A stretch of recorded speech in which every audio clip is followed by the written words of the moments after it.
What's going on, beautiful people? Y'all, go and join my Golden Visions FX Academy chat.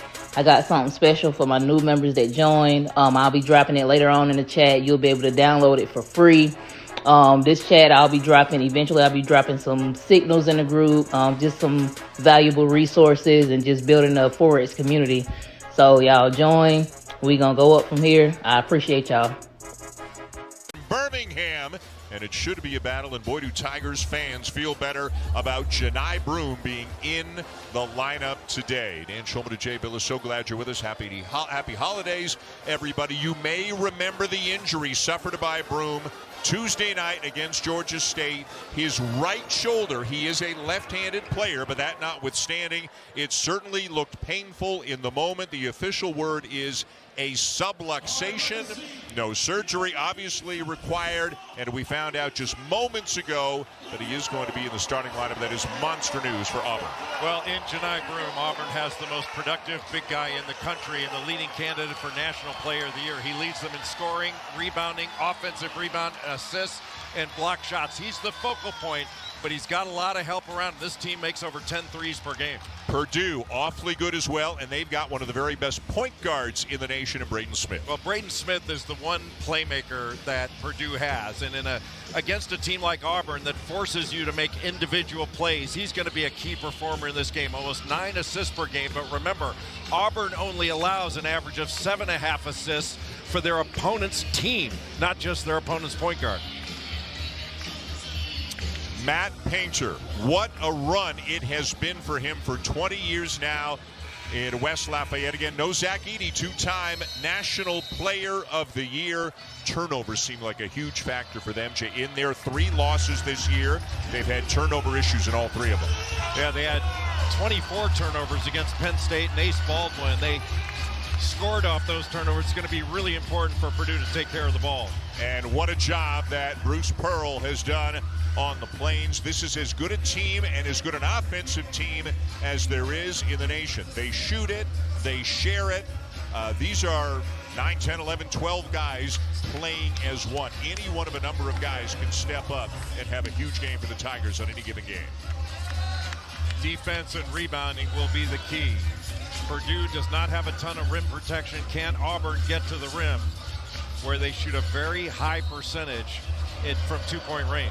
Just the 4th all-time meeting between these 2 programs. Purdue has won 2 of the previous 3. They last met in 2016. It is Auburn in front of a decidedly pro-Tigers crowd. Obviously here in Birmingham, we're just as Baker Mazzara with a backdoor cut. He'll lay it in, and the Tigers strike early. Simple action, getting it to the one side and a quick backdoor cut. Purdue got caught watching the ball. Today's starting lineups brought to you by RX Benefits. Again, Braden Smith, one of the best point guards in the country. There he is, knocking down the 3. He's got his buddy Fletcher Lawyer alongside him in the backcourt.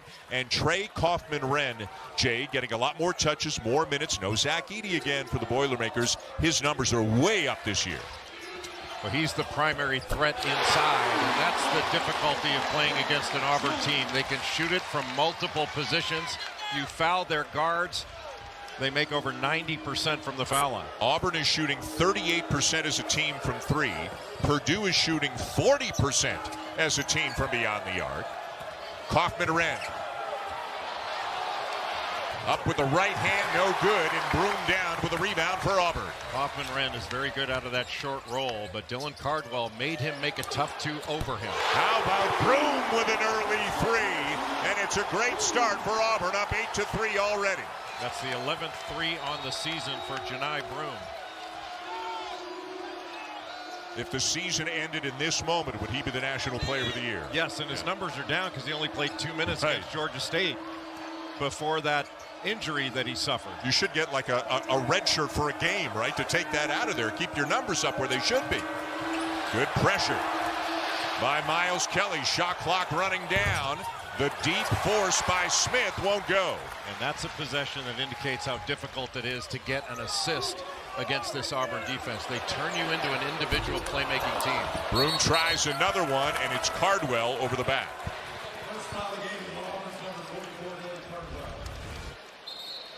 Johni Broome, give him a little bit of room. Cam Heide just playing too far off him, trying to take away the drive or a back down. And that's a shot that he probably wouldn't have taken last year, but that he's making now. It's not that he's a great three-point shooter, but shooting just above 30%. Working on that stroke as he gets back down on defense. Chaney Johnson is checked into the game for Dylan Cardwell early. Johnson played a ton of minutes against Georgia State Tuesday after the injury to Broome and had 26 points on 12 of 14 from the floor. Kaufman-Renn, this is a battle to keep an eye on all day long. Kaufman-Renn up and in, and could have been a foul as well. Kind of looked like Broome had two hands around him, but a good finish by Trey Kaufman-Renn. Well, Trey Kaufman-Renn is a versatile post scorer that's got really good footwork, and he pivots very effectively, but he's always looking to get to that left shoulder, get to his right hand. He can score with either hand, but much better going to the right hand. Johnson can't handle that pass, and it's out of bounds back to the Boilermakers. And what a difference for Trey Kaufman-Renn this year as opposed to last year. You know, he's averaging 18 points a game, and without Zach Edey in there, he's the primary threat. But last year with Zach Edey, they ran a lot more pick and roll. You know, they'd use Edey in screen roll situations where he could roll down into the post instead of being anchored down there. Kaufman-Renn takes a little bump, and now Kaufman-Renn tells Lawyer, go away. I want one-on-one here with Johni Broome. Stumbling, kept his dribble alive, but stolen by Baker Mazzara.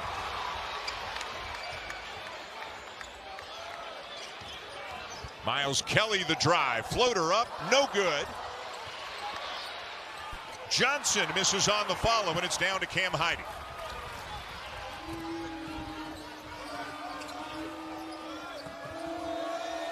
And now a scramble for it. Kaufman-Renn is tied up. Looked like he was trying to get a timeout called, but he will not. It's going to be a held ball. The possession arrow will keep it with Purdue.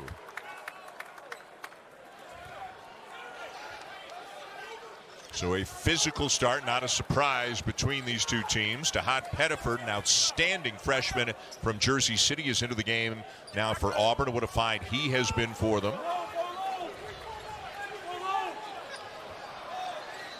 And Pettiford looks more and more comfortable as each game goes by. He's now exclusively playing the point guard position instead of going back and forth between the 1 and the 2.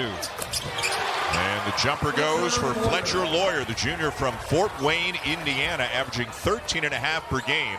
He and Braden Smith have played in and started every single game of their careers. This is their 86th now for the juniors. Good transition to basketball, an assist to Smith, and a bucket for Kaufman-Renn, and Purdue's on top. Well, you turn the ball over. Great read of the pass by Braden Smith. You saw Auburn going into that flex action. He just read it so well. Broome making it look easy sometimes, doesn't he? He's got such great footwork, and he doesn't necessarily shoot the ball at the apex of his jump. He releases it really quickly. He's really good from the catch to the release. The best I ever saw at that in college was Antoine Jamison back at North Carolina. Fletcher Lawyer almost had a backdoor cut, but pressure on the ball took away vision. Kaufman-Renn needs help, finds Lawyer. 6 on the shot clock. Lawyer driving on Chad Baker Mazzara and forces it up and in. Look at how difficult that was. This Auburn team walls up so well. They don't overhelp, and they force you to make a tough 2. You would rather have Fletcher Lawyer have to make that tough 2 than give him a 3 by overhelping. Baker Mazzara off the screen, whips a pass into Broome. No foul call, and it's out of bounds. It will be Auburn ball as we step aside for the first time here this afternoon. Broome is healthy, back in the lineup. We'll give you another example of how he's been maybe the best player in the country when we come back. It has been a great run for Johni Broome on and off the court.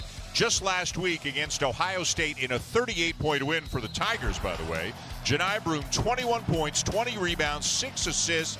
Didn't turn the ball over. I mean, numbers that you just don't see being put up at the D1 level. And then later that same day, much to the delight of Bruce Pearl and many others, received his degree. So congratulations to him, and what a run it has been in 3 years now at Auburn. First 2 years at Morehead State, and now here he is in his third and final year with the Tigers, and again probably the front runner for National Player of the Year. A really productive player at Morehead State. When he transferred to Auburn, the big question was, can he carry over that productivity to the Southeastern Conference? And he proved that he could.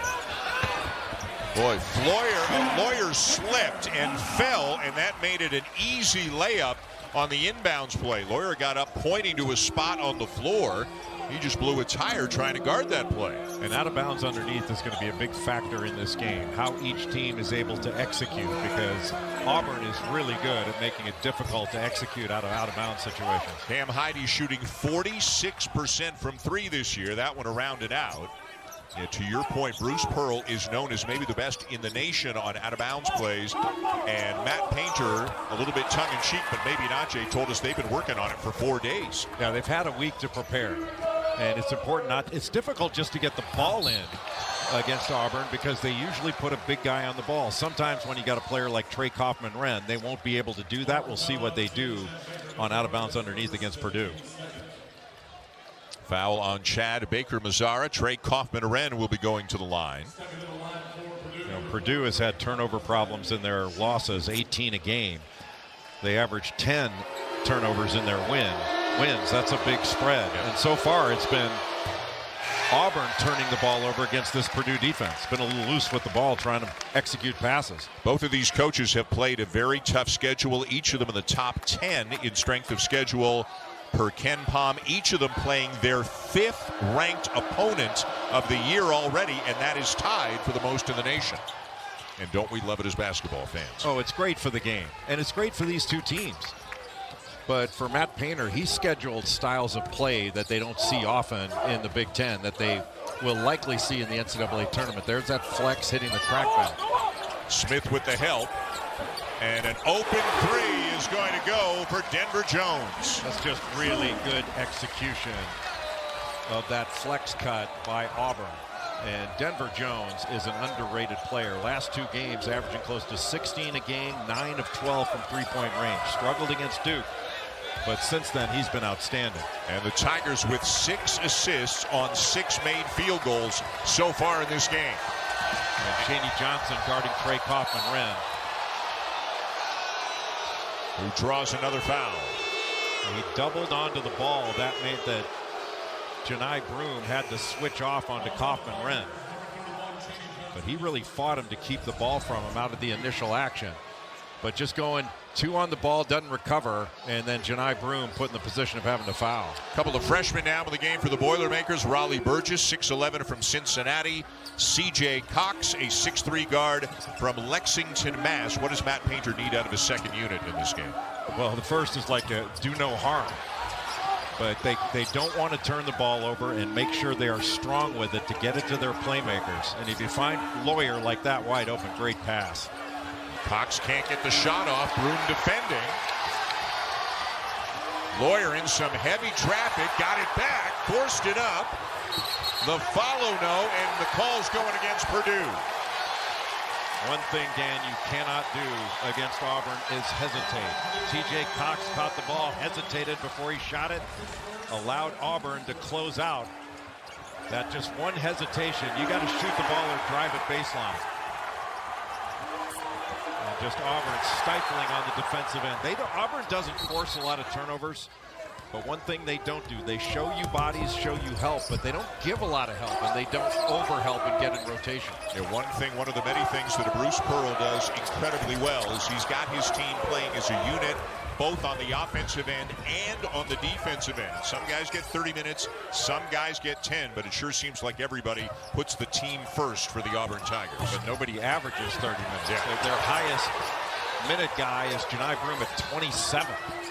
Lawyer, that will go, and he's headed to the line as well. These Purdue guards are tough. Braden Smith, one of the toughest, most productive players in the country. And Lawyer, because he can shoot it so well, he's got shot credibility with that shot fake. He's an elite shooter. He's got a runner. He's got a floater. He uses that fake, and then he'll get a sidestep jumper, and he's really efficient. 2 on Cheney Johnson. He is going to sit. Broome is on the bench as well. So Dylan Cardwell is in there. And it's a smaller lineup, though, for Auburn. That's Chris Moore inbounding the ball for the Tigers, the grad student, a fifth-year player for them. And he is your prototypical glue guy, diving on the floor, setting screens, not known as a scorer. And how's this going on Lawyer? A call on Lawyer, who once again found himself on the deck, but the call goes against him for stepping into an Auburn player. And he wants an explanation from Jeffrey Anderson. Well, watch, he just steps right in front of the cutter there. And oftentimes, if the cutter goes and tries to screen a defensive player that's trying to keep up, he was just trying to bump a cutter there. Jones up top, and Cardwell knows exactly what to do with it. Dylan Cardwell is a lob threat, offensive rebounder, rim protector. And when you throw it up, he's going to go get it. Little open side ball screen. Nobody there to pick him up. With Broome, Johnson, and Cardwell, 3 of them effectively rotating amongst the 2 big spots. That is one of the best groups in the nation, if not the best. A turnover by Purdue, and we've got the makings of a good one here, Jay, 8 minutes in. Well, Dylan Cardwell sets a little screen and then rolls right to the basket. Nobody there to pick him up. Help eliminated. Throw it as high as you want. He'll go get it. He was outstanding in Maui.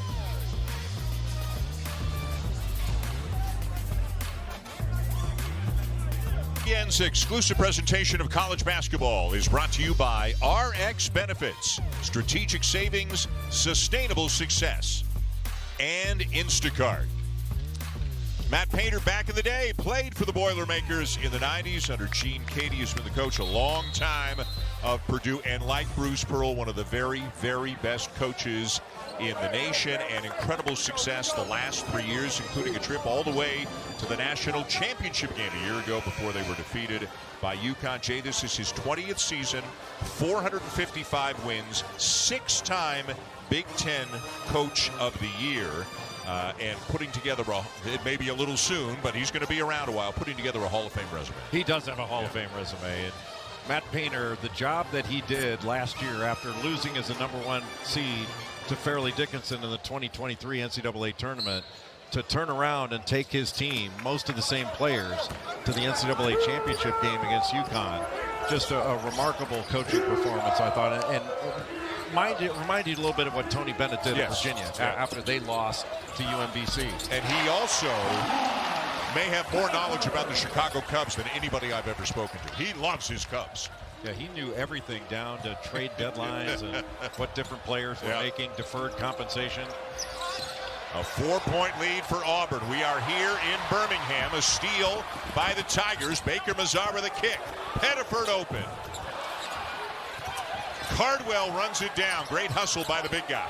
Nice job by C.J. Cox to take away that 3 from Miles Kelly. That could have been an easy 3 after the offensive rebound by Dylan Cardwell. Pettiford resetting up top. Shot clock at 6. Driving on Caleb first. The lefty scoops it up with the right, and another rebound by Cardwell. And a 3 will rattle in for the freshman, Ja'Kai Howard. Extra possessions, whether it comes off a turnover or off an offensive rebound.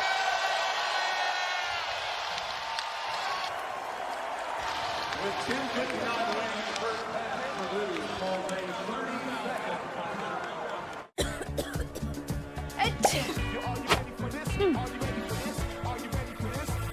New Alka-Seltzer Plus Cold or Flu Fizzy Chews. Chew, fizz, feel better fast. No water needed. New Alka-Seltzer Plus Fizzy Chews. Diaper rash sucks. We got you, baby.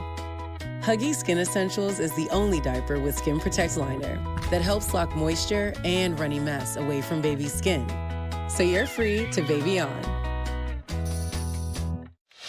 Holiday Hoops presented by Kay Jewelers continues tomorrow here on ESPN at 1 o'clock Eastern time. This one is always fun. Illinois and Missouri, Mizzou, like everybody in the SEC, they're good this year. And then Brown is at Kansas in the second game that comes your way at 3 o'clock Eastern time. Brown, the Bears recently with a double overtime win over URI.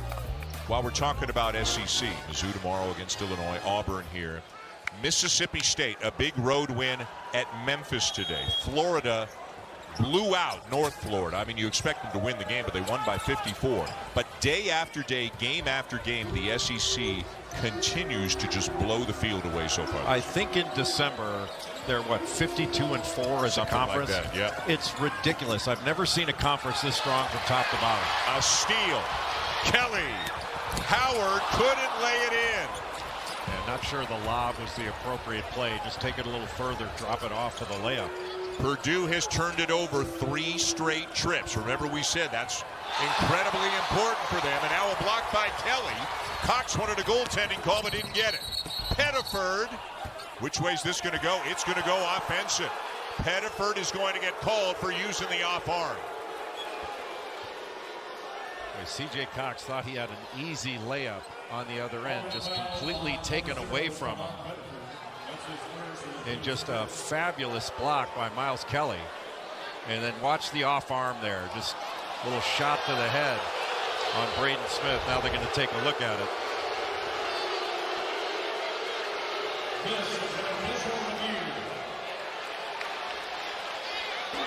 Common foul on the court. That play's under review. Terry Oglesby letting everybody hear, and back home no, a common foul on the floor called on Pettiford, but under review to see if it's possible it might get upgraded.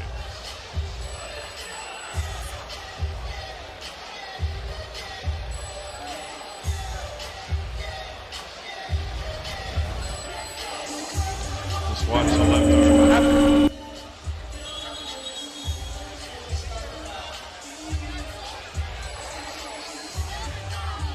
And it's going to stay as a common foul. A very quick review, and the officials deciding not enough there to upgrade.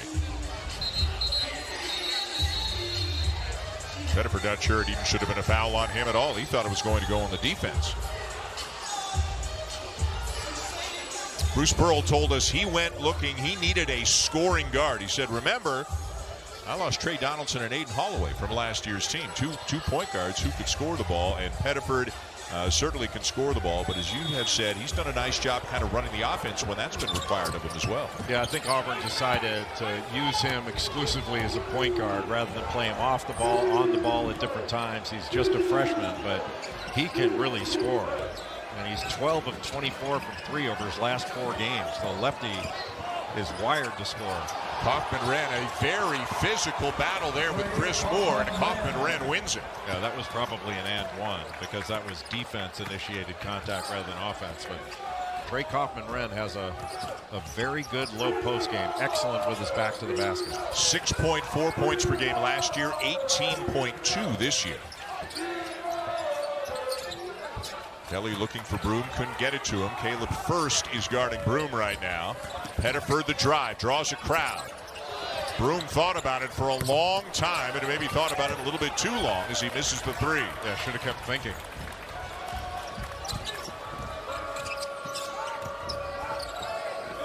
Good job by Auburn to send Braden Smith to his weak hand. He should just take it and go. Lobs it into First. Caught underneath the bucket, kicks it back out. A deep one by Smith, does not draw iron, and it's Auburn ball. As Caleb First hesitated because he was concerned about the block shot. And oftentimes, Dan, in any offensive sequence, if you don't take the shot that your teammates expect you to take, it puts your offense in a really bad spot. Now, that's a shot he would go up with 95% of the time, but he heard footsteps from Johni Broome. Felt like he didn't have anything. Now all of a sudden, Braden Smith feels like he's got to shoot a challenge 3, and that's essentially a turnover. It won't count as one, but that's essentially a turnover for Purdue on that possession. Jay, the Boilermakers have 17 points. They've all come from their top 3 guys, Kaufman-Wren, Smith, and Lawyer.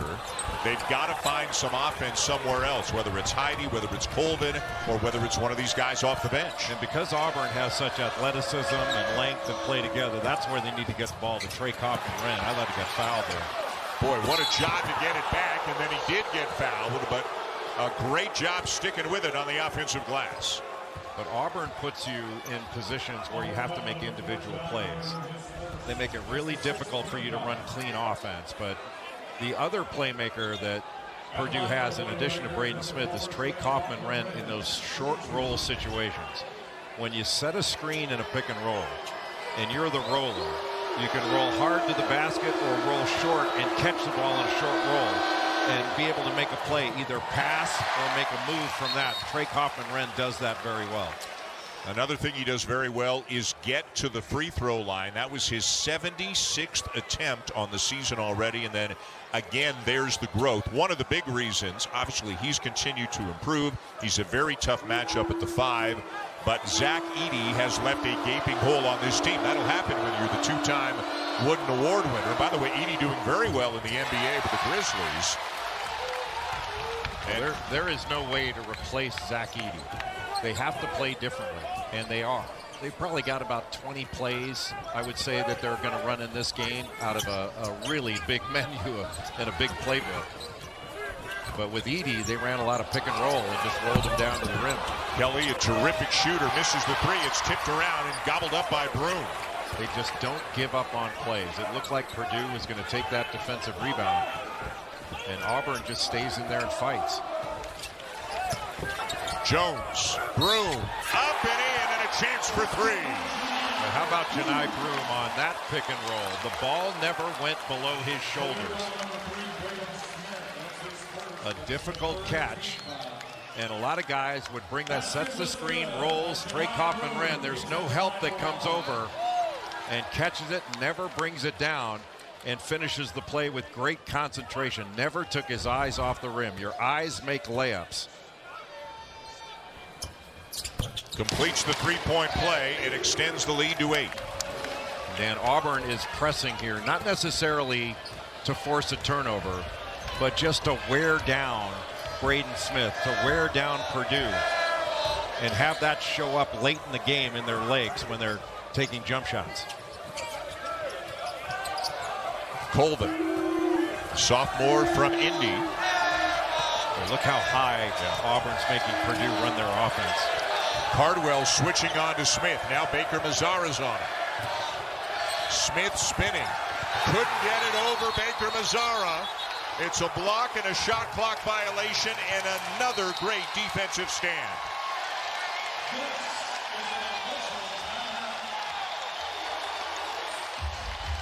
And the folks who have come from Auburn here to Birmingham to watch this game are enjoying every minute of it right now at both ends of the floor. The Tigers and their fans are doing their thing here at Legacy Arena so far here this afternoon.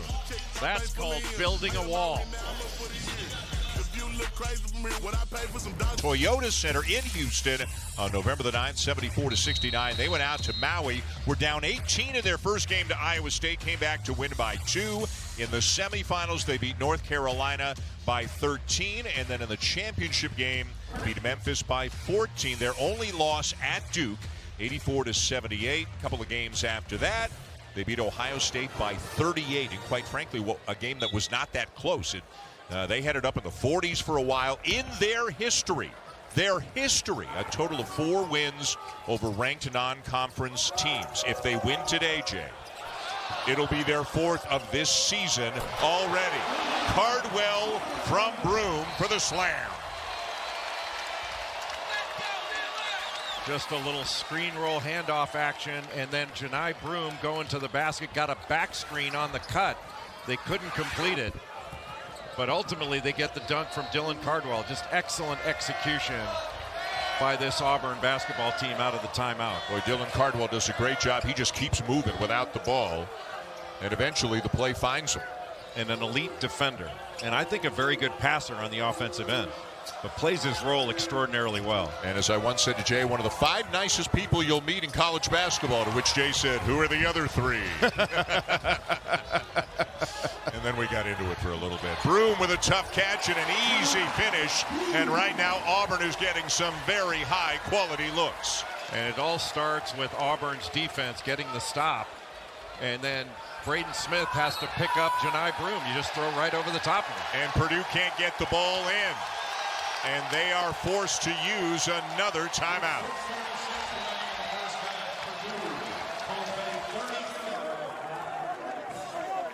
Presentation of college basketball is brought to you by Kay. the official partner of couples who love the game. And Disney's Mufasa, The Lion King, in theaters everywhere now. Dan Schulman, Jay Billis with you here. The battle in Birmingham, here inside Legacy Arena in front of a crowd of over 17,000. Tough ticket. They love their Tigers. Bruce Pearl told us before the game one of the things he loves about this is seeing how much the fan base of his program travels. And Jay, we were sitting in our seats 30 minutes before game time. So were 17,000 people. Everybody was out here ready to go nice and early. Well, they're fired up because they have a great product to watch. And I have said over the last several years, I think it's both, I would say, Auburn and Houston. Those two teams lead the nation in playing hard. And you know that you're going to get tremendous effort. Bruce Pearl, actually, we were at an event last night, actually said, you know, I hear coaches say they don't want to coach effort. He goes, I coach effort every day. Like, that's a big part of our program is effort. And they get effort from the top guy, Johni Broome, all the way down to the last guy on the roster. But even the top guy came from Morehead State. Chaney Johnson came from a D2 program. How has he blended this group together? He calls them hungry and humble. The guys who have transferred up, if you will, to Auburn. How has he made this team into a powerhouse? Well, they're willing to play fewer minutes and go 100%, knowing that they can take a little blow, and then somebody just as good as them is going to come in. And they're held to a high standard. But a great example is Miles Kelly to me. Like, Miles Kelly transfers in from Georgia Tech, where he's playing over 30 minutes a game. Now he's down in the low 20s, and he's as productive, if not more so, in fewer minutes at Auburn, because he goes 100 miles an hour all the time. Then he goes out, gets a blow, then comes back in. You do that with 9-10 guys, and you're formidable. The catch by Broome. Gets to his left hand, tips it no good. Down to Baker Mazzara, who lays it in. Right now, Purdue is not getting all 5 guys on the glass. It's almost like they're expecting Trey Kaufman-Renn to grab the rebound when there's a miss, but all 5 black shirts have to get on the glass, or they're not going to be able to get out in transition and give up easy buckets. That is 7 offensive rebounds, 10 second chance points for Auburn as Smith knocks one down for the Boilermakers, who still have only gotten points from their big 3, Lawyer, Smith, and Kaufman-Renn. And they're having to create those points by themselves. You know, right now, Purdue cannot run clean offense against this Auburn defense. It's been not just suffocating. It's not that it's forcing turnovers every 2 seconds with traps and post traps, things like that, or shooting the gap. They're forcing really difficult shots and not allowing easy passes. Every pass is difficult against Auburn in this game. Denver Jones with a layup for the Tigers. Crossover by Smith. The kick to Heidi. A little bit strong on the 3. Tigers in transition. Jones. And Kaufman-Renn down for Purdue.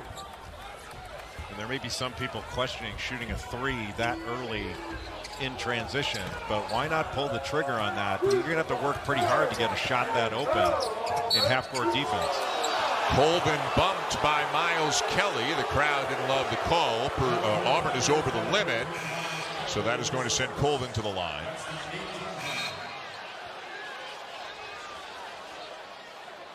Bruce Pearl didn't love the call either. Well, it's a foul. It's just a question of, is it consistent in the context of this game? There's been a lot of physical play on cutters.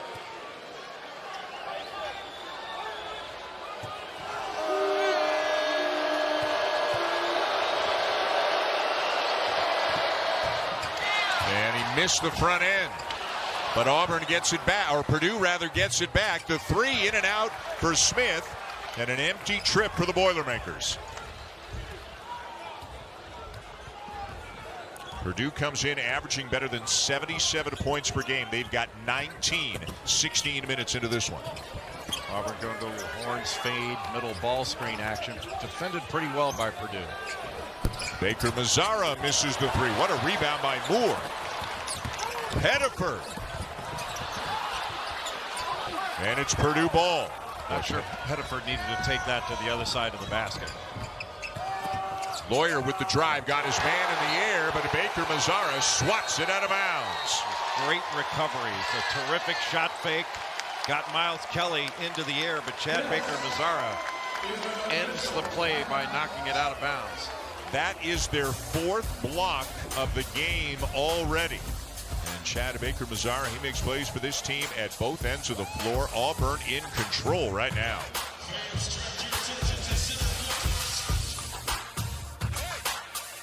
Halftime report. Cooper Flagg celebrates his 18th birthday in style, and for the second time this week, a nail-biter for UConn. All that and more coming up. What are we seeing in the first half? Look, I see a team that's a fun watch in Auburn, really a fun watch, space the floor, get up and down.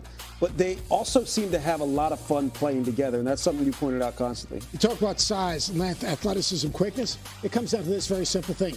They get the shot they want, and they stop you from getting the shot you want. That's a lot of fun. Yeah. Gentlemen, we'll see you at the half. Guys, thank you. Looking forward to it. Even the mascot is having a lot of fun here, and it's not just to the offensive end, Jay. They have the ability to be an elite defensive team as well. Well, they do a great job of building a wall. They stay in front. They contain the ball. When they do recover, they can block shots and make athletic plays. But they force you to make tough twos. They're not going to give many open threes, and this is a good three-point shooting Purdue team. Purdue shoots 40% as a team from 3. And right now, they're 1 of 8. Just because they can't get a clean, open look. Kaufman-Renn defended by Broome, who nearly tipped it away. Lawyer has to force it up, really maybe looking to draw the foul more than make the shot. Didn't do either. Almost like that was a frustration shot by Fletcher Lawyer, who's an excellent shooter. Broome, a very good passer in addition to all of his other skills. The extra pass finds Kelly, and Kaufman-Renn with a nice job to seal Broome off on the glass. Broome was trying to wedge him right underneath the basket. He's a very good wedge offensive rebounder, so when it comes off long, he's the one that gets it by holding you underneath.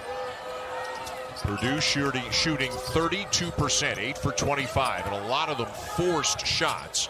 A miss there by C.J. Cox. What a great job by Miles Kelly of being there in the gap. Their gap presence is excellent, so that way they don't have to help off. It's not a two-way recovery. They're present in the gap, then they recover just one way. And as you said, it's all about forcing the opponent to take tough twos as opposed to overhelping and giving up easy threes. Right? Exactly. Broome, how about the body control? The big man with the soft touch. Yeah, body control and touch. The Southeastern Conference Tournament MVP from last year, an excellent defensive player. Every time you turn around, he's got 20 points, 15 rebounds. He had 20 and 20 against Ohio State. And again, it wasn't even known until shortly before the game. Would he play? How much would he play? Would he start? The right shoulder injury suffered on Tuesday night against Georgia State. Not only is he playing, boy, does anybody get numbers like him. He's got 12 points, 6 rebounds, and a couple of assists. Well, against Ohio State, if I remember right, I think he had 16 points and 15 rebounds in the first half. And you mentioned that Auburn blew out the Buckeyes, so he wound up with 21 points, 20 rebounds, 7 of them offensive, and 3 blocks. And that's why he's the leading candidate for National Player of the Year, an award that's been residing in West Lafayette, Indiana the last 2 years with Zach Edey. First in and Heidi out for the Boilermakers. Lawyer at the line. This has been a different kind of stifling defense that Purdue saw against Penn State. I mean, Penn State just undressed Purdue, forcing 24 turnovers and scoring off of them. This has been a little bit more methodical, especially in the half court. A little horn set up top. There's the middle ball screen. Pettiford floats it up with the right hand. The lefty knocked it down from about 10 feet away with the right. He can reject ball screens. He's a terrific downhill driver, and he really competes, especially in the bigger games. He's at his best in the biggest games. Kaufman-Renn off to Lawyer. He'll get the 3 off, left it a little short. Strong rebound by First. And a foul underneath on Auburn.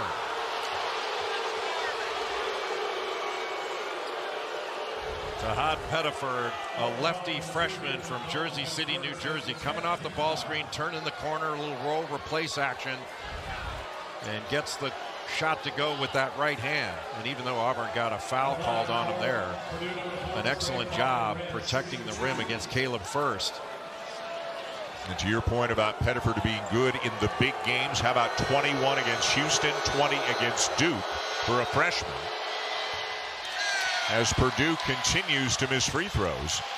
The NCAA Women's Volleyball National Championship is tomorrow at 3 Eastern on ABC and ESPN Plus.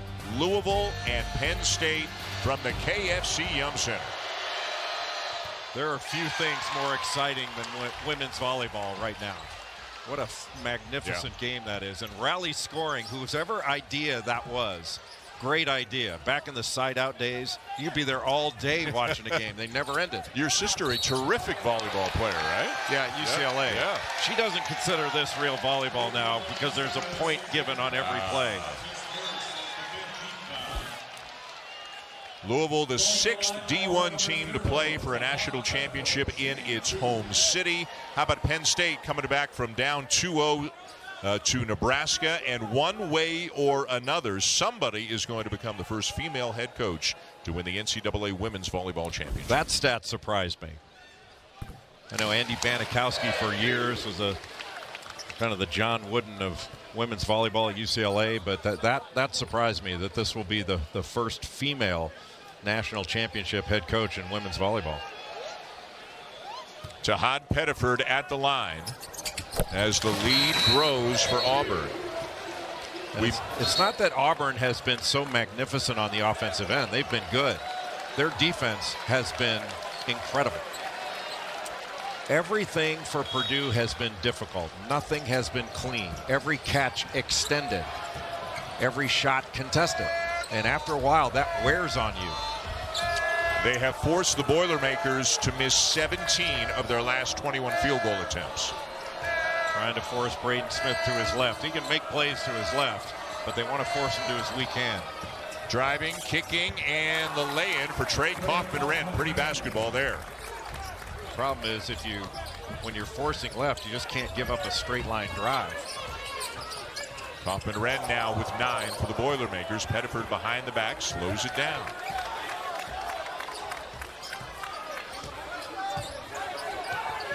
Jaheim Hudson back into the game now for Auburn with the ball. Transfer from SMU. Pettiford, 17-footer is good. He's got some game. Well, the play broke down. That was getting into their flex action and had Johni Broome in the middle, but Tahaad Pettiford just took Purdue on by himself. And they are standing here in Birmingham.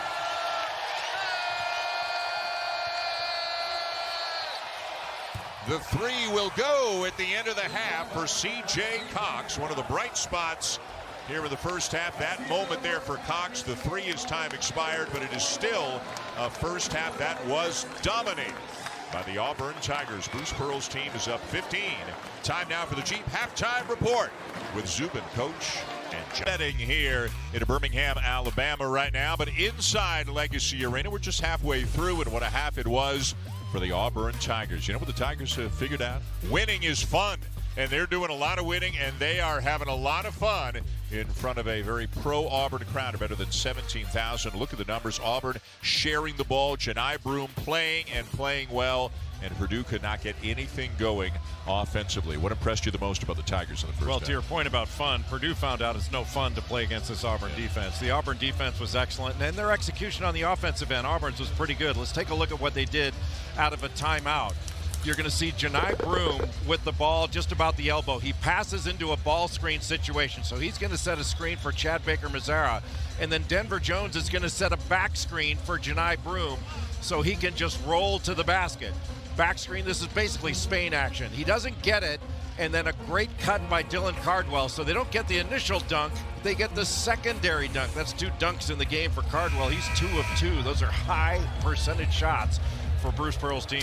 Bruce Pearl told us this morning he's 0-2 against Matt Painter. One loss was back in 2016 in Cancun when he was the coach of Auburn. One loss came when he was with Tennessee. He admires Matt Painter. A lot of mutual respect between two of the very best coaches in the nation. You wonder what Matt Painter said to his team with the way that first half went. They are down 15. They are down 17. Another slam for Cardwell. Ray Kaufman-Renn playing way off Dylan Cardwell. And that was more secondary action. That wasn't the initial action of the play. And then we just show him getting a lob dunk or a chance for a lob dunk, and Cardwell getting the secondary play, and now he gets the initial dunk. What does Purdue need to do better with the offensive end? Work harder to get open. Right now they're not getting open. Deflected pass, stolen away by Broome. Purdue is not reacting well to the pressure that they're seeing. Step back by Miles Kelly from the baseline, and the first 4 points of the second half belong to Auburn. Auburn has so many individual playmakers, Miles Kelly being one of them. He shoots over 40% from three, can make mid-range shots, and he's a very good guard rebounder. They are the second-ranked team in the nation. If you look at predictive metrics, they have put the best resume up of anybody in the nation. They have played an extremely tough schedule. Their only loss at Duke. One of the best games of the year. Their first game in Maui against Iowa State, a game that the Cyclones led by as many as 18. Auburn has had a tremendous first 11 and now into their 12th game so far this year. Lawyer with the left hand a little bit short, tip to Broome. And that's another example of a tough two. Fletcher Lawyer gets the three taken away from him. He has to drive with the left hand. He drives right in to Johni Broome and has to make a really difficult shot. If he makes it, you tip your hat. But those are the tough twos that Auburn wants to force. And another slam. This time it's Broome from Baker Mazzara. And it just keeps getting better for the Tigers.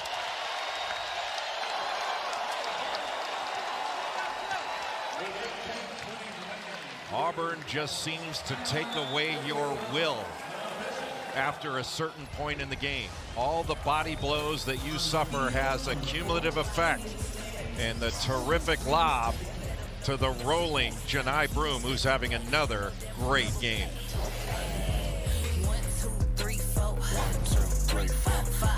ESPN's exclusive presentation of college basketball is brought to you by Kay, the official partner of couples who love the game.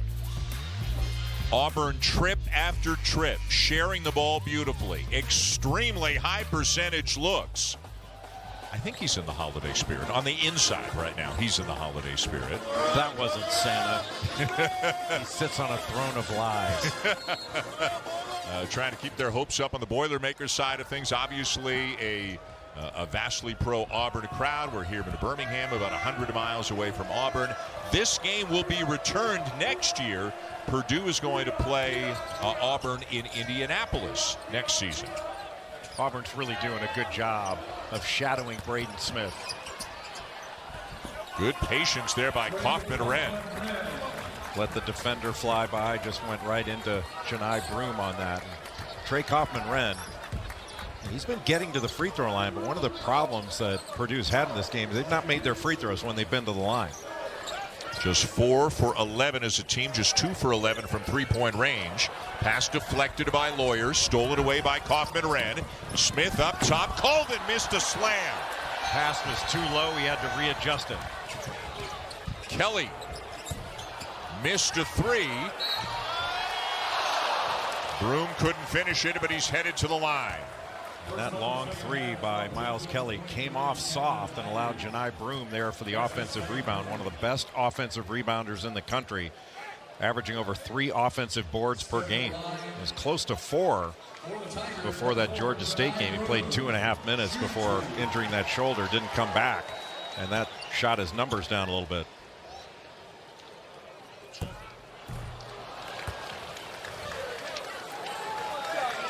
Here's tomorrow's featured men's basketball game on the SEC Network and the ESPN app. It'll be Mark Sears and number 6 Alabama hosting Kent State in a matinee matchup at Coleman Coliseum. Coverage begins at 1 Eastern. How much fun do you think it's going to be when Auburn plays Alabama this year?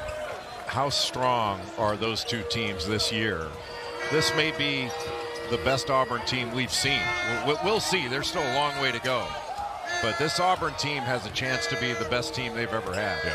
And they've had some really good ones. Final Four team back in 2019 for Bruce Pearl and Auburn. Auburn, Alabama, by the way, Feb 15 in Tuscaloosa, March 8 at Auburn, both games on ESPN. Trey Kaufman-Renn with that short little jumper. He's had some really good games against good teams. Had 26 points against Alabama, put up 25 against Ole Miss. But this is a different cat they're facing right now. Denver Jones misses the three. Heidi soars for the rebound. Here comes Smith.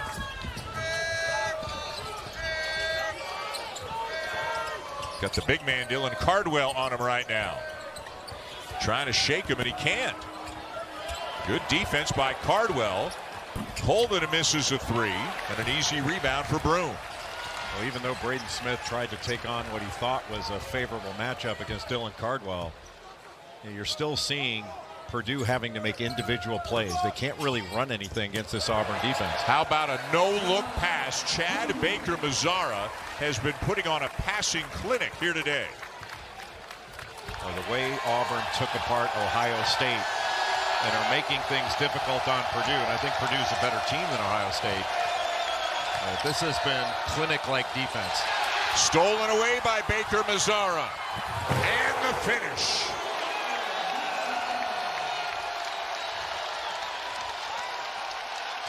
The hard part of this, Dan, is how many timeouts can Matt Painter call to calm his team down? Yeah. Only got one left. Lawyer, no, but a foul.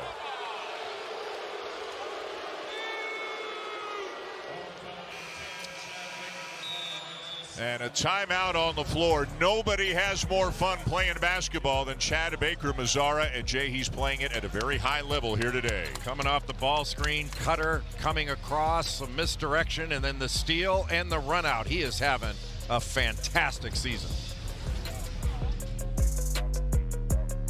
I think that's fair. I think that's a great point by you. Fletcher Lawyer at the line here for Purdue. Dan Schulman, Jay Billis, the battle in Birmingham Legacy Arena. And the Tigers making yet another statement. If you are just joining us, they are up 21, as you can see, and they have done everything well at both sides of the floor. They've gotten great looks. They've shared the ball. They've guarded great. And they have made Purdue, which is a good team, they have made Purdue look pretty. They have really struggled today. They have struggled just to get good shots sometimes. Just to make good passes. Yeah. I mean, Auburn's leading in every category. I mean, turnovers, scoring off turnovers, points in the paint, second chance points, fast break points, bench points. It's all in favor of Auburn. Yeah. This is a good Purdue basketball team, but they have not looked good based upon the way Auburn has been guarding them. No clean passes, and I mean, we're down to under 10 seconds on the clock. They haven't run anything. Just have to be tougher to get open. Lawyer with 4 on the clock. He's got to force something up, but he traveled. Right now, Purdue is seeing more Auburn bodies than they are seeing wood. And chances to drive, they're driving into bodies. But right now, there's very little movement. You can't make a clean pass. Every catch is extended, and Purdue has not handled this pressure very well at all. And Jay, they're big guys, Johnson or Cardwell or Broome. There's another 3, Kelly. They're big guys. When they switch onto guards, they do such a great job staying in front of those Purdue guards. It doesn't matter if it's a 1 or a 5 covering. They're doing a great job. Exactly, just walling up. And that last possession, that was just simple flex action, but they run it so fast and so well. It is really hard to guard. You may know what's coming with Auburn, but stopping it is another story. Kaufman-Renn the assist to Smith. And Braden Smith 4th in the nation in assists at 8.5 per game coming in. Kelly off a screen. Almost banked it home. Purdue ball. Smith, a quick 3, and it goes.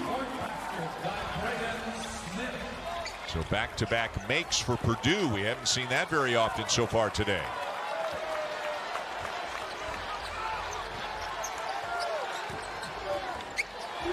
Pettiford being bothered by Smith. Pettiford recovers. Broome up and in. Is so strong, goes right in the body of Trey Kaufman-Renn. And it's not like he has he's so powerful, but it's not like he skies over you to score. It's almost like Mark Aguirre used to do when he was at DePaul and then in the NBA. He gets his body into you and just knocks you back a little bit. Lawyer again looking for the foul, doesn't get the call, doesn't get the shot. Back come the Tigers in transition. What a play by Smith, like a free safety getting back there.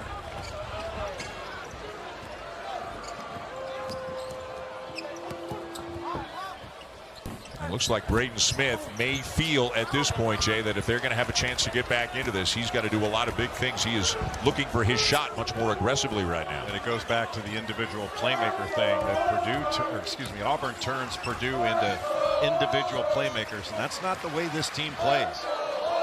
To repeat a point from earlier, Purdue has been so dependent on their big three. The C.J. Cox three at the end of the first half as Broome scores again. The C.J. Cox three at the end of the first half, the only points for Purdue today by someone other than Smith, Lawyer, or Kaufman-Wren. Yeah, Cam Heidi's had a couple open shots, hasn't been able to make them. But you're just seeing some stagnant offense from Purdue. Heidi thought about it. Kelly gets out on him, and then look at the closeout there on Lawyer by Johnson. Just right there on the catch, taking that shot away. Kaufman-Wren off the back of the iron, and Johnson down with a rebound. Pettiford off the side of the rim. Looked like he might have been trying to rifle a pass to the corner. And back come the Boilermakers with numbers, but a recovery and a block by Johni Broome. Boy, what a hesitation move by Braden Smith, but erased by Johni Broome. That is a big-time recovery by the National Player of the Year favorite. Just going right into the body, spinning past Trey Kaufman-Wren, and then a great hesitation move. Looks like an easy layup, gone.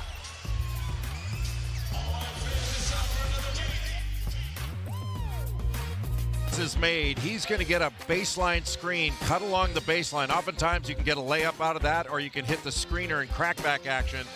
But he gets the screen, comes across, and then as the pass is made back, he'll just come right up the gut off Johni Broome to get that wide open three. And flex is a continuity offense that has been run by different coaches for decades now. It came from the old reverse action offense, and Bruce Pearl was taught by Dr. Tom Davis back in the day at Boston College. Then he was an assistant under Tom Davis at Stanford, and still runs a lot of that stuff with new wrinkles, and it is still incredibly effective. And again, we see how good Auburn is on out-of-bounds plays, whether it's them inbounding or them defending the other team, and that's the second time in this game Purdue can't even get the ball in. And that's the difficulty against Auburn. You're not thinking as much about scoring in special situations as you are, let's not turn it over, just get it in. Sometimes you got a 6'10" guy with long arms on the ball, making it difficult to inbound it. Other times it's smaller guys, and they're taking away your big guy option. Cardwell, another offensive rebound. Without fail, when you and I do an Auburn game and we visit with the other coach at his game day shoot-around, he'll say to us, you know, you got to be really mindful of the out-of-bounds plays. We spent more time on that than we normally did, et cetera, et cetera. It's like special teams, and it can make a big difference between two close teams. Well, you think about all the stop actions that you have in a game, and when a player in the games picks up their dribble, what do they say? You know, you get all over the ball, and then you deny. But that's the way out-of-bounds underneath is. I mean, the inbounder can't dribble, can't move.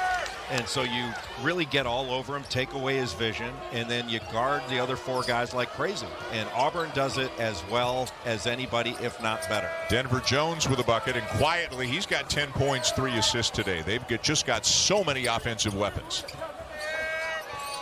The #1 ranked team in offensive efficiency per KenPom, the best assist to turnover ratio in the country, and another great defensive play, a block by Cardwell.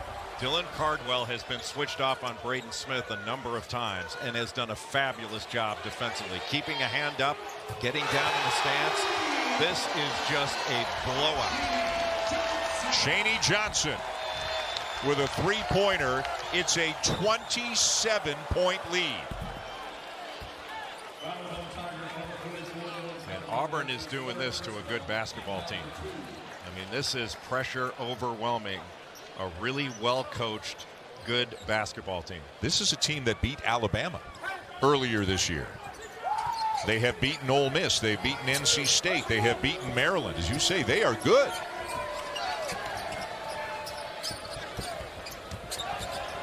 Smith, Kaufman-Wren. Cox open, got his man in the air, and misses the three. Look how hard they have to work to get an open shot. And yet another alley-oop for the Tigers. Ja'Kai Howard, just a freshman from Boston, had 11 points, knocked down a couple of threes against Ohio State, and he is a jumping jack. Yep. On just about any other team in America, he'd be playing a lot more, and he is working his way into a bigger role in the rotation, but he's got a lot of talent. But Dylan Cardwell can really affect a game without scoring. Sets great screens, he's a good passer, and a really good defender. Talk about a great teammate. And how good was he in Maui against Memphis? Yep. Did he have 18 points? Yep. Perfect 8 for 8 in the championship game against Memphis. Now take a look at Dylan Cardwell here getting switched out onto Braden Smith. So this is a guy 6'10", guarding a 6-foot guard that is quicker and has a bag full of moves, but keeps that hand up and then winds up getting a piece of that three-point shot. Just really good defense by Dylan Cardwell. And the alley-oop in transition. Boy, Auburn is having fun in this game, and I'll tell you who's not having fun is Purdue. This is not going to be a fun tape to watch. 6 blocks for the Tigers today and 18 assists on 28 made field goals. First, Cox, and again Johnson, a big man, guards him well, but first will score over Broome. But had to go all the way to the buzzer on the shot clock. First points in over 5 minutes for the Boilermakers. Can you recall, Dan, an easy basket that Purdue's had in this game? I mean, maybe that one Braden Smith three in the first half. But there's been very little that Purdue has had clean and easy in this game. And Auburn is so good at keeping pressure on you with whatever combination they have in the game. They're coming at you, and that takes its toll mentally and physically on every opponent.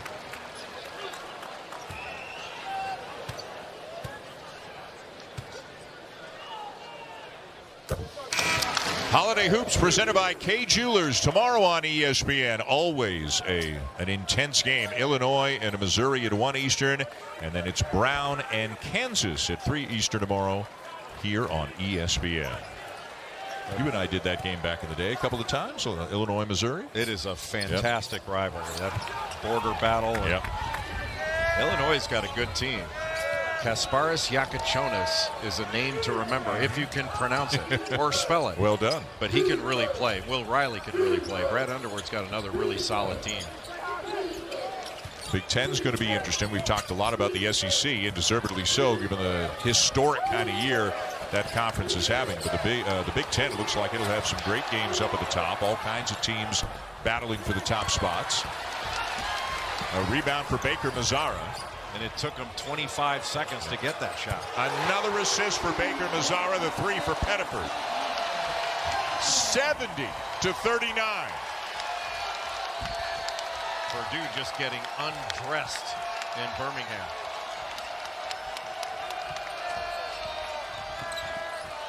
Pettiford staying in front of Smith. Again, a very difficult shot. Cox has it taken away by Howard. Good minutes for Ja'Kai Howard off the bench this afternoon. Baker Mazzara around and out, up and in for Broome. Well, you miss a shot.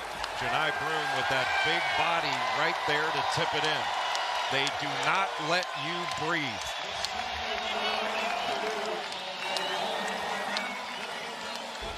.701 to go, and the rout is on. Baker Mazzara, another assist. Tahaad Pettiford knocks it down, and the Tigers having as much fun as a team can have, having their way with Purdue here in Birmingham.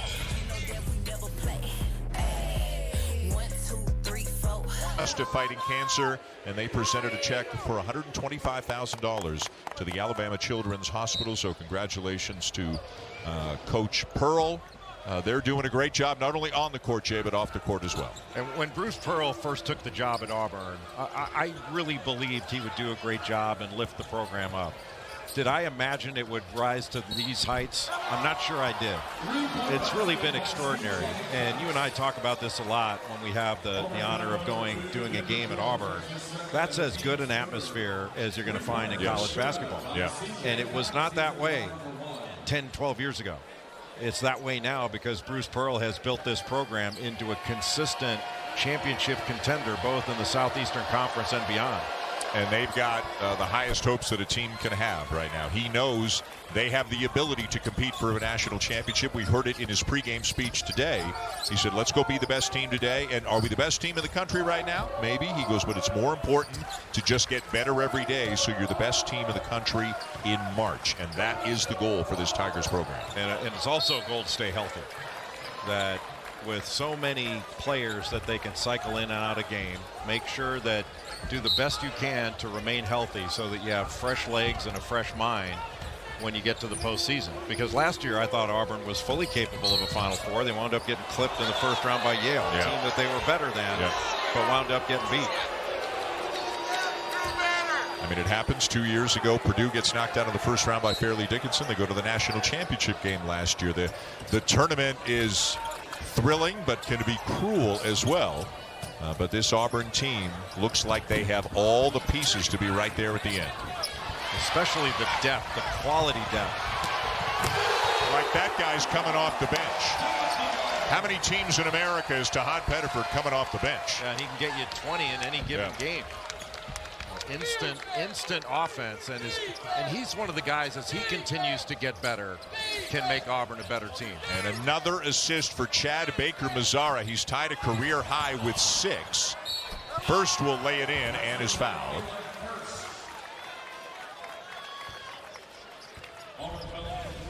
When the shot goes up, everybody for Purdue, on the steal, everybody for Purdue underneath the top of the key. And that allows the run out. No defense can guard a run out when they turn it over like this. But, it's not that Purdue's turnovers have been the key in this one. It's they can't really run any offense. Auburn's taken it completely away from them. First gets fouled again. And how about Johni Broome? Has to miss most of the Georgia State game, maybe questionable coming into this one, cleared last night after practicing yesterday. And in the 5 games Auburn has played against ranked teams, Johni Broome has had 4 double-doubles. And in the 5th game was against Houston. He had a lowly 9 rebounds. Otherwise, it would have been 5 double-doubles against 5 ranked teams. And he's had 7 games this year where it's been a 20-10 double-double. He's not going out there and getting 14 and 12. He's getting 23 and 12. Well, 14 and 12 ain't bad. Ain't bad, yeah. And it looks like he's done, and how appreciative is this crowd here in Birmingham.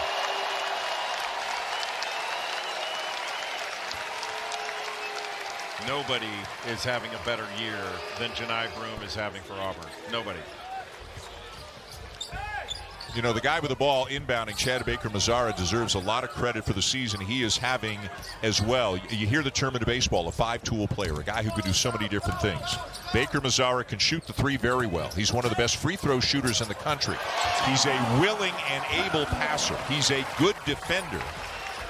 And he's got a big personality. But Chad Baker-Mazara, maybe he's Robin to Broome's Batman, but he is having a sensational season in his own right. And maybe hasn't played his best the last couple of games. The last 2, he's 6 of 18 from the field. Didn't hit a 3, but 15 of 15 from the foul line. So he finds a way and impacts the game at both ends of the floor. There's a 3 for Jakari Harris, a freshman from Atlanta, whose father is one of the great college basketball players you or I or anybody has ever seen. Glenn Big Dog Robinson, the National Player of the Year for the Boilermakers back in 1994. I remember watching him get, I think it was 44 against Kansas in the Sweet 16.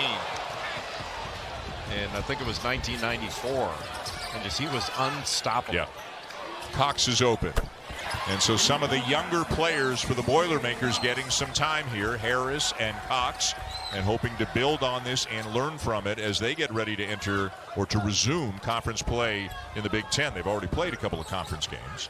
Yeah, C.J. Cox can provide an additional ball handler out on the floor for Purdue.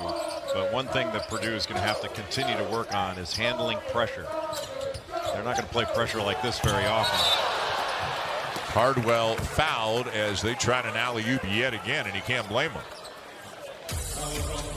Taking one last look at Johni Broome because he's unlikely to come back in. The little back screen off the lob after the ball screen, and he just uses that big body so effectively. Excellent footwork, fantastic hands, but his productivity at both ends of the floor. Johni Broome leads Auburn in scoring, rebounding, offensive rebounding, leads them in assists, and leads this program in block shots, almost 3 blocks per game. And again, this is kind of a typical game for him when you look at the numbers. So you're unimpressed? Just average. Well, you know what? This has been your typical game, but I'm very impressed. You saw Baker Mazzara kind of saluting the crowd. He got an ovation, gave it right back. I think the players on the Auburn team, too, engage their own fans more than any other team in America. I think there's a real love affair right now between this fan base and these players. And, you know, you see the energy of Bruce Pearl. We've all seen it for years and years and years on the sideline. The building, Neville Arena, is a perfect college facility, as you said. And then when you start winning big games, they've got all the ingredients right now. And to me, Dan, and I may be wrong about this, but it appears to be such a selfless team. Yes. A lot of great teammates that aren't necessarily concerned with how many minutes they play or whether they're going to be the one to score. It's a very we-first mentality. Assist percentage right up among the leaders, always a good sign. You make good passes, you get good looks. Chaney Johnson knocks down another 3. And Chaney Johnson is an example. You know, he's never asked for anything. And then when Johni Broome goes down in the Georgia State game, he steps up, gets 26 points, 8 rebounds and 4 assists. Are you kidding me? Johnson up top to Jones for another slam. It has been a dunk fest this afternoon for the Tigers. And they have not taken their foot off the gas, and to me that's respectful of them to go against Purdue and give them everything they've got for 40 minutes. Raleigh Burgess, a 6'11 freshman from Cincinnati, knocking down a 3. Burgess has proven to be a good offensive rebounder, but a different kind of big guy that can go out and knock down a 3. You know, I've always heard coaches, they'll say, hey, I was out scouting the 7'4 guy. Then Matt Painter walked into the gym. Right. I knew I'm not getting it. The slam for Burgess. Matt Painter has had at least one 7-footer on the roster 13 consecutive years. One thing Matt Painter knows how to do with these rosters he's had is get extra long beds and higher showers. Pettiford, another one. The freshman now has 18. And that's what you bring in off the bench for Auburn. Harris misses the 3.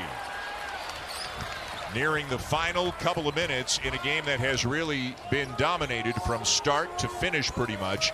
Purdue was in it 7 or 8 minutes, but after about the first 8 minutes of the game, it has been all Tigers. Denver Jones for 3. And credit for that goes to Dylan Cardwell. Couldn't get the offensive rebound, knocks it out to a teammate, the extra pass. That's Auburn basketball, and Bruce Pearl has to be very impressed with the way his team has played. Forcing the turnover, taking it the other way, throw it up, let a teammate go get it. Dylan Cardwell, that's old school tape. That's not how you take pictures anymore, Dylan. But again, we're in Birmingham, a couple of hours drive away from Auburn. These two teams will play in Indy next year, and it'll be full of Boilermaker fans in. But right now, it's almost exclusively Auburn fans. And, Jay, they want to soak up every last play they can here in this game. And they should, because this is a title-contending team that they've got. And Auburn generally shoots 55% in second halves on the season. They're 68% in this one. And, Dan, look at what the SEC is doing to dominate the college basketball landscape. 89% non-conference win streak or win percentage. That's ridiculous. And what they've done, like they're all 16, or I think it's 15 of the 16 teams in the conference are ranked in the top 60 of the NCAA's net ratings. That's absurd. And they've got 5 teams in the top 10. It is going to be a gauntlet throughout the regular season. 5 in the top 7 of the AP poll. Then A&M 12, Oklahoma 14, Ole Miss 17, Mississippi State just on the outside looking in. They'll probably get back in one at Memphis earlier today. So Mississippi State, Arkansas, Missouri, in effect, 26, 27, 28. They're the top 3 in terms of receiving votes who aren't in the poll. So 11 of the top 28 in the AP poll, if you will, are coming from the SEC. And you and I were looking at Auburn's schedule during the timeout. I mean, the SEC, to say it's going to be a gauntlet is a gross understatement. It's going to be incredible this year. And this is not by happenstance. About a decade ago, the SEC as a conference made a commitment to basketball. They upgraded scheduling. They upgraded coaching hires. Certainly recruiting went on a huge uptick. And you see the fruits of that now. I mean, the SEC has been very, very good for a number of years now. But this has gone to a level that, frankly, I've never seen in my years of the game, to have this sort of power from top to bottom in the league. And we talked the other day, like, okay, if you could identify the weakest team in the league, who would it be? Well, right now, if you look at all the numbers, you'd say, okay, South Carolina. They're 8-3 and just beat Clemson. Right. Minute 17 to go. Cox at the line for Purdue. And Presley Patterson is into the game. One of the walk-ons for Auburn, a 5'11 junior from Knoxville. Chris Moore will come out.